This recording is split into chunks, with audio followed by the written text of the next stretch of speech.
एक जमाने में स्कूल एक शिक्षा का मंदिर हुआ करता था, लेकिन आज का स्कूल एक बिजनेस एम्पायर बन चुका है।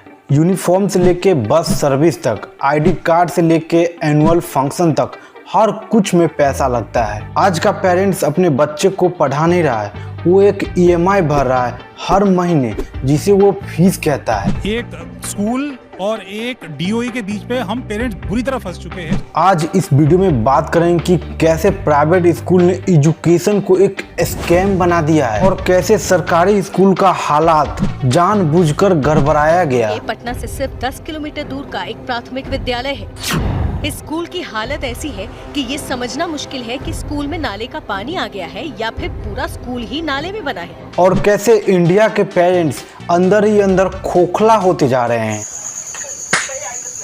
जरा सोचिए, आप एक मिडिल क्लास फैमिली से हैं, आपके घर में 2 बच्चे हैं और आप चाहते हैं कि उनका फ्यूचर ब्राइट हो, लेकिन आप सरकारी स्कूल का हालात तो जानते ही हैं। बेंच नहीं है, टॉयलेट नहीं है और टीचर है तो पढ़ाता नहीं है। बिहार के गृह मंत्री कौन है? गृह मंत्री देखिए, एक्चुअली हमको अभी याद था लेकिन अभी रिप्लेस हो गया। अभी याद था, अभी रिप्लेस हो गया। एक मिनट।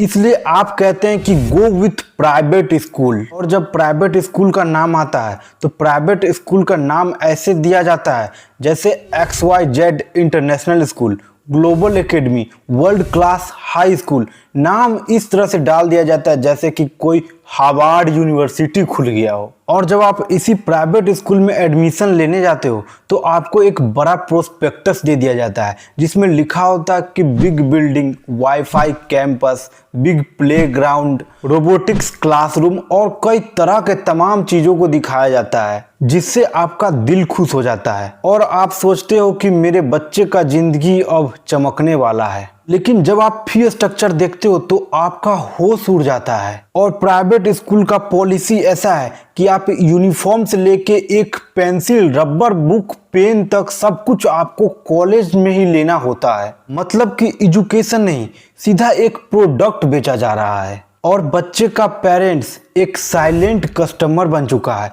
जिसको न सवाल पूछने का हक है न कोई ऑप्शन चुनने का। और ये स्कूल सिर्फ और सिर्फ पढ़ाई नहीं बेच रहा है, आदमी का स्टेटस बेच रहा है। अगर आपके पास बहुत सारा पैसा है तो आप अपने बच्चे को प्राइवेट स्कूल में पढ़ा सकते हो, और अगर आपके पास पैसा नहीं है तो आपको सपने देखना भी एक गुनाह है। और सबसे बड़ा सवाल यहाँ ये है कि जब प्राइवेट स्कूल इतना पैसा ले रहा है तो फिर इसका आउटपुट क्या दे रहा है बच्चे को। ग्राउंड रियलिटी तो ये है कि 5th क्लास के स्टूडेंट को 2nd क्लास का मैथ नहीं आता है, 8th के स्टूडेंट को हिंदी में स्पेलिंग समझ नहीं आता है, और 12th के बाद स्टूडेंट का वही बेरोजगारी वाला हाल रहता है और कैरियर के नाम पर कंफ्यूजन, यही सब हर समय गुजरते रहता है। एक रिसर्च के मुताबिक प्राइवेट स्कूल के स्टूडेंट का हाल गवर्नमेंट के स्टूडेंट के बच्चों के हाल से कोई खास नहीं होता है, और प्राइवेट स्कूल के बच्चों का हाल कुछ ज्यादा बेटर नहीं होता है। लेकिन फिर भी प्राइवेट स्कूल में पैसा पानी की तरह बहता है। तो इस सिचुएशन में माँ बाप भी भला क्या करे। उन्हें लगता है चलो थोड़ा स्ट्रगल कर लेते हैं, थोड़ा सा लोन ले लेते हैं और प्राइवेट स्कूल में डाल देते हैं। और ये इमोशनल ब्लैकमेल सबसे ज्यादा खतरनाक होता है। और ये प्राइवेट स्कूल भी जानता है कि पेरेंट्स को कुछ भी हो, कहीं से भी हो, लेकिन पेरेंट्स तो फीस देगा ही। इसलिए जब भी इस स्कूल पे सवाल उठता है तो पेरेंट्स को धमकी ही मिलता है कि जाओ जहां एडमिशन करवाना है वहां करवा लो। मतलब कि जब सारा स्कूल पढ़ाई के नाम पे लूट रहा है तो बच्चे और पेरेंट्स आखिर जाए तो जाए कहाँ। फिर भी बच्चे को पढ़ाया जा रहा है या नहीं, लेकिन पेरेंट्स जिंदगी भर स्ट्रेस में ही जीता है।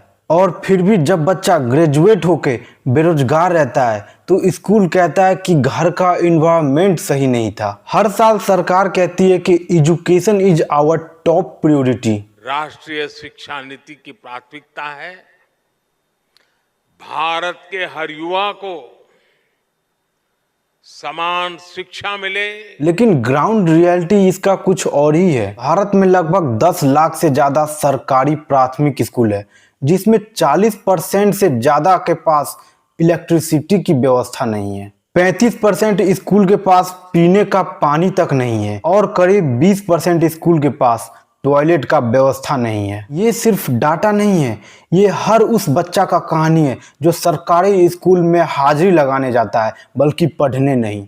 और गार्जियन बेचारा करे तो करे क्या। सवाल ये आता है कि सरकार इस सरकारी स्कूल के हालात को सुधारती क्यों नहीं है, या जानबूझकर सरकारी स्कूल के हालात को सरकार छोड़ देती है ताकि प्राइवेट स्कूल से कमीशन बनता रहे। ये सारा बात जानकर ये पता चलता है कि अगर सरकार चाहे तो सरकारी स्कूल के हालात को सुधार सकती है। लेकिन हम लोगों को जरूरत है सरकार से सवाल करने की और पार्टी सही चुनने की, क्योंकि एजुकेशन सिर्फ एक अधिकार तक ही नहीं है। देश के असली तरक्की में एजुकेशन का ही हाथ होता है। और अगर हम सरकारी स्कूल के हालात को नहीं सुधारेंगे तो देश के करोड़ों बच्चे अंधेरे में रह जाएंगे, क्योंकि भारत में ऐसे करोड़ों लोग गरीब हैं जो प्राइवेट स्कूल में पढ़ नहीं सकते। अगर आप भी इस सिस्टम से गुजरे हैं या फिर आपने ऐसे लोगों को देखा है जो पढ़ना चाहता था लेकिन इस सिस्टम की वजह से, सरकार के बदतर हालात की वजह से अगर नहीं पढ़ पाया, तो इस वीडियो को